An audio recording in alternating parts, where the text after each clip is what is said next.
빨간불로 내 계좌가 됐어. 예. 그럼 사람들이 흥분하기 시작해. 심장이 벌렁벌렁. 더 오를 것 야, 같아요. 드디어 이익이 났다. 더 오른 게 아니라 네. 빨리 팔고 빨리 싶은 팔고 거야. 싶어. 빨리 팔고 싶은 거야. 야, 이거 내가 지금 뭐 2% 3%라도 네. 수익이 났는데 갑자기 주가가 떨어지면 어떡하지? 심지어 그래서 이익은 스스로 지킨다. 그러면서 그 친구들에 대해서 내가 속속들이 알고 있는 거죠. 소위 숟가락까지 알고 있는 거죠. 네. 그래서 제가 롯데관광개발이 딱 20%가 빠질 때 이건 땡큐. 그러고 살 수 있는 거죠. 그럼 그 롯데관광개발이 그런 뉴스가 터질 거라고 누가 알았겠습니까? 아무도 몰랐죠. 근데 준비가 안 된 사람들은 이게 감사 의견이 부정적이 나왔는데 이게 뭐예요? 감사 의견이라는 게 뭐예요? 그 다음에 계속 사업 기업으로서의 의미가 없다라는 게 뭐예요? 이렇게 알고 시작하면 벌써 주가 다 올라가죠. 그럼요. 그렇게 하면은 그때 못 사죠. 이게 차영주 소장님께서 주식 투자를 하실 때 기업을 선정하실 때 가장 중요하게 보시는 게 뭔지 궁금해요. 그러니까 재무제표, 경제 이런 것들도 다 전반적으로 보신다고 하셨는데 이런 것도 있잖아요. PER, EPS, PEG 뭐 이런 지표들도 좀 중요하게 보시는지.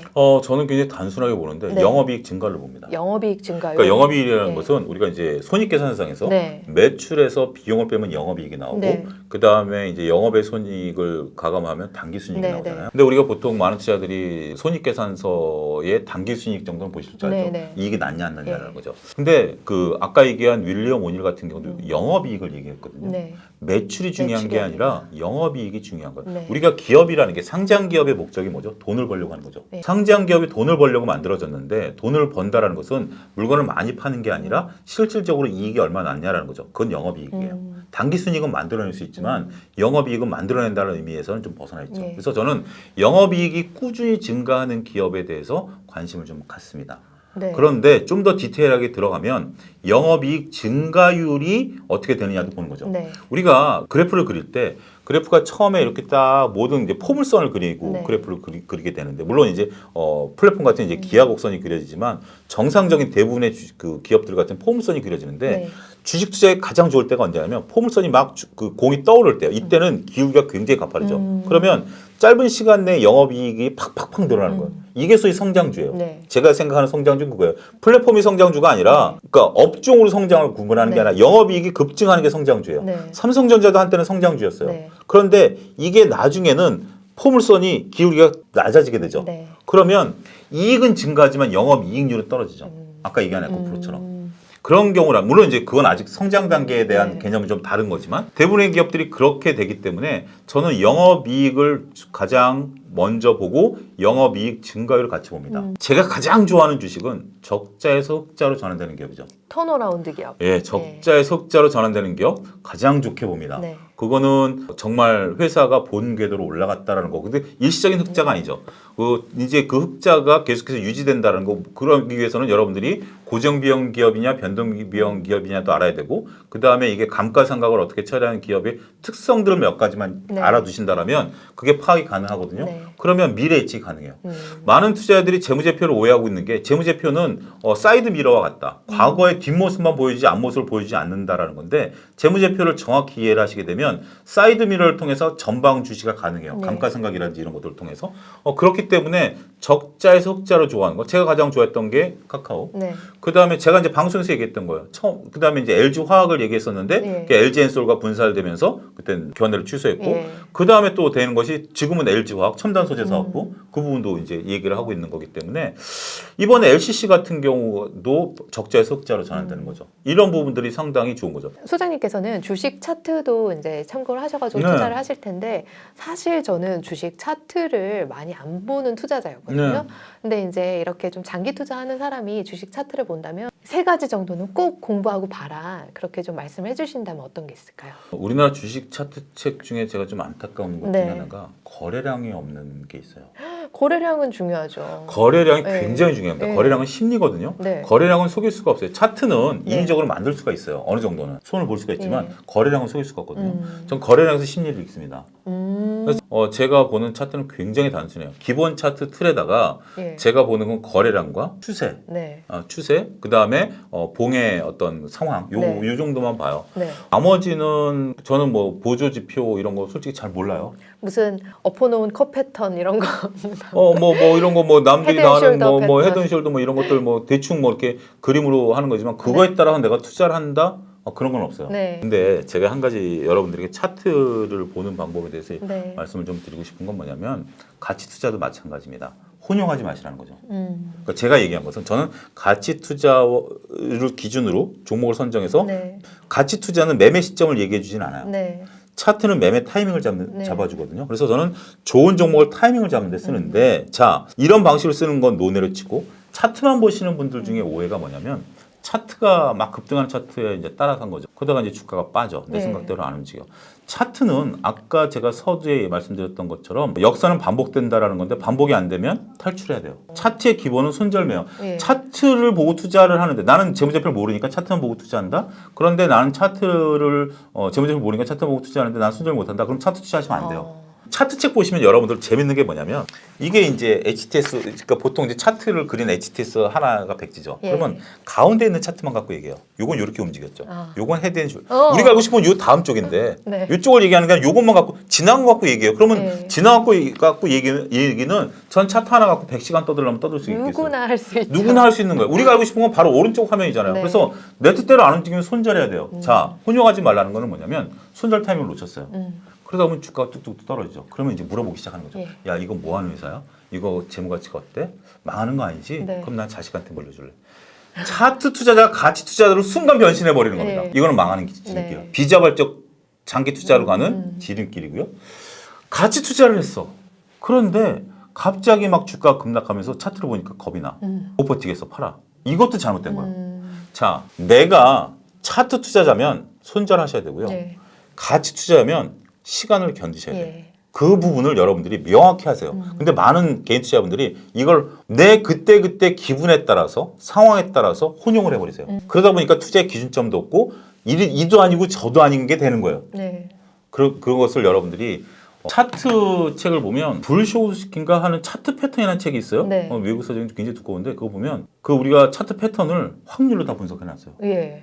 굉장히 대단한 책이네요. 그게 뭐 우리가 얘기한 헤드앤숄더가 됐을 네. 때 상승할 확률, 떨어질 네. 확률을 실증 분석을 해놨고 네. 뭐 깃발형 패턴 어떻고 그거 차트 공부 깊게 하고 싶으신 분은 읽어보는데 네. 좀 머리 아프고요. 우리나라 뭐 개인 투자분들 쓰신 책들 많습니다만 네. 인사이트를 굉장히 많이 줍니다. 네. 이게 근데 아쉬운 것은 거기에 이제 나오는 차트들이 다 흑백으로 인쇄를 해놔가지고 조금 보기 불편하신 수도 있긴 하겠습니다만 글쎄요 여러분들이 생각지도 못했던 거래량을 그 책을 보고 나면 네. 차트 설명하는데 거래량 없이 설명하는 차트에 대해서는 신뢰감이 급 하락합니다. 예. 이거 되게 중요한 것 같아요. 그 뭐 장기 투자 하신다라고 해도 어떻게든 이 매수하는 시점을 잘 잡으셔야 될 거 아니에요. 그러려면 이 거래량을 봐야 되는 건데 그렇죠. 차트로 투자하는 사람은 아니지만 그래도 그 거래량은 되게 그렇죠. 중요하게 예. 봐야 되는 지표니까요. 주식 투자는 매도가 가장 어렵습니다. 손실은 줄이고 이익은 챙기는 그런 매도 전략에 대해서 책에서 쓰셨던데요. 그 부분에 대해서 좀 조언해 주시면 좋겠습니다. 매도가 어렵다라는 것은 네. 저는 욕심이 좀 있다라는 거예요. 이게 좀 의외의 대답이죠. 주식 격언 중에 그런 게 있습니다. 이익은 스스로 지키지만 손실은 지키지 않는다라는 격언이 있어요. 네. 뭐냐면 주식을 샀는데 이게 빨간불로 내 계좌가 됐어. 예. 그럼 사람들이 흥분하기 시작해. 심장이 벌렁벌렁거려. 더 오를 것 야 같아요. 드디어 이익이 났다. 더 오른 게 아니라 네. 빨리 팔고 빨리 싶은 팔고 거예요. 빨리 팔고 싶은 거예요. 야 이거 내가 지금 뭐 2% 3%라도 수익이 네. 났는데 갑자기 주가가 떨어지면 어떡하지? 심지어 그래서 이익은 스스로 지킨다는 거예요. 근데 만약 주식을 샀는데 여러분들이 사자마자 주가 떨어져서 네. 5% 6% 빠졌다? 기다리지 뭐. 뭘 타게 하지? 이런 거죠. 무슨 네. 말씀인지 알죠? 그래서 그런 격언이 나온 거예요. 네. 그런데 저는 이익과 손실에 대해서는 계획을 세워놓으시라는 거예요. 우리가 보험을 든다라는 것은 미래에 대해서 모른다라는 거잖아요. 지금 당장 1분 뒤에 무슨 일이 일어날지 모릅니다. 내가 주가 움직임을 보고 손절, 익절에 대한 것들을 생각하면 오롯이 판단하기 어려워요. 내 심장은 뛰고 있는데 눈은 벌써 주가를 쫓아오고 있는데 무슨 판단을 내려요? 자, 여러분들 뭐 백화점이라든지 아니면 하다못해 무슨 뭐 신발 가게 이런 데 가면 음악을 굉장히 시끄러운 음악을 틀어놓죠. 맞아요. 둠칫둠칫. 내가 차분하게 이것을 살펴볼 정신적인 걸 안 주는 거예요. 그게 마케팅 포인트거든요. 그분들은 막 정신없을 때 해가지고 그냥 사고 빨리 나가 이렇게 만들어 놓는 게 그 마케팅 포인트예요. 네. 자, 여러분들 스스로가 주식시장에서 여러분들의 환경을 그렇게 만들어 놓은 거예요. 그렇게 되죠. 차트 보면. 차트 보고 이렇게 주가가 막 움직이고 막 뉴스 나오고 막 하는데 거기서 무슨 판단을 내립니까? 그러면 여러분들 정말 대단한 거예요. 그래서 저는 만약에 주식을 거래를 한다라는 것에 대해서 나중에 이제 기회가 되면 매매 거래하는 방법에 대해서도 말씀을 드리겠지만 네. 차분한 시간 언제 우리가 그런 거 있잖아요. 밤에 쓴 연애 편지는 다음날 보내기 쑥스러운 절대 그러고 보내면 안 못 보내는 것처럼 네. 그런 시간을 갖는 거예요. 나는 이 주식이 어떻게 갈 것인지 경우의 수를 놓는 거죠. 네. 올라가면 다행이지만 떨어지면 내가 어떻게 할 것인지에 대해서 집중적으로 매매 계획을 세우셔야 돼요. 미리 이렇게 좀 시나리오를 그려보고 그려봐야 돼요. 들어가는 거군요. 가장 중요한 것은 여러분들이 이익이 나서 언제 팔 거라는 행복한 고민을 하지만 실제로 떨어질 확률이 더 높거든요. 네. 떨어지면 난 어떻게 할 거지? 어디까지 견딜 것이지? 네. 이거에 대한 것들도 개념을 세워야 돼요. 이건 그냥 종목에 따라 세우는 것도 있고 계좌 관리와 연관된 것도 있고 뭐 굉장히 방식은 여러 가지가 예. 있습니다. 그다음에 이익이 나면 어느 정도까지 이익이 난다라면 나는 팔아야지라고 하고 네. 그거는 여러분들이 계획을 세우세요. 근데 그 대신 단 중요한 건 뭐냐면 저는 이런 방식을 써요. 10,000원에 사면 20,000원 정도까지 갈 거야 라고 생각할 수도 있는 거고 네. 그거 하나 플러스 요게 올라가다가 변동성이 생기면 팔아야지 라는 거 두 가지를 저는 혼용을 합니다. 네. 그렇게 된다라면 저는 예약 주문을 걸어 놓습니다. 예. 그러니까 여러분들이 쓰시고 있는 모든 HTS에 MTS나 핸드폰에 다 예약 주문이 들어가요. 그래서 저는 예약 주문 걸어 놓고 방송을 해요. 그러다 갑자기 이게 알람이 울리면 팔린 거예요. 네. 내가 원했던 가격. 그대로 더 가는 거는 나랑 상관없어요. 내가 원했던 적절한 이익이든 적절한 손절 매도를 하는 거예요. 내가 팔았는데 잠깐 어떤 이런 거에 따라서 팔렸어. 그러면 내 이 원칙을 다시 수정하면 되죠. 근데 손절 계획에서 여러분들이 잘 지키지 못하는 게 휩소라는 게 있어요. 속임소. 휩소. 예. 그러니까 자, 내가 10,000원에 샀는데 9,000원까지 떨어지면 난 팔 거야라고 계획은 세워놓죠. 근데 예. 주가를 쳐다보고 있으면 9,000원 정도에 왔어. 그러면 살짝 깼다 올라가지 않을까? 아, 내가 그렇죠. 조금만 참으면 올라가지 그렇죠. 않을까? 그게 나를 반응해. 그게 휩소요. 그럴 때 무조건 파는 네. 게 맞아요. 그래서 그렇게 예약 매도를 걸어. 매약 매도를 예. 걸어놓고 그 방법은 다음에 말씀드리겠고. 아, 이 좋은 주식 나만 먹어? 다른 사람들 좀 먹게 아. 해줘야지. 내가 은혜를 베푼 네. 거예요. 네. 그러면서 또 위안을 삼는 거야. 좋은 나는 정말 마음이다. 야, 내가 다 먹을 수 있었는데 네. 다른 사람도 먹고 살아야지. 나는 까치밥이야. 까치밥을 남겨놨어. 이렇게 하시면서 네. 자신을 용기를 북돋아 주시고 예. 자신을 다독거리세요. 그러면 종목이 더 잘 보여요. 케이스 바이 케이스다 이렇게 하시면 안 돼요. 네. 원칙만 있으시면 케이스 바이 케이스를 극복하실 수도 있다. 네. 자, 궁금하시면 댓글로 다음 출연 요청을 해주십시오. 네. 다음에 또 이제 차영주 소장님께서는 책을 쓰고 계시거든요. 현재 이제 이렇게 주식 투자자의 입장에서 재무제표를 정말 이렇게 잘 볼 수 있는 방법 그런 것들을 설명해 주시는 책을 쓰신다고 이제 거의 다 쓰셨잖아요.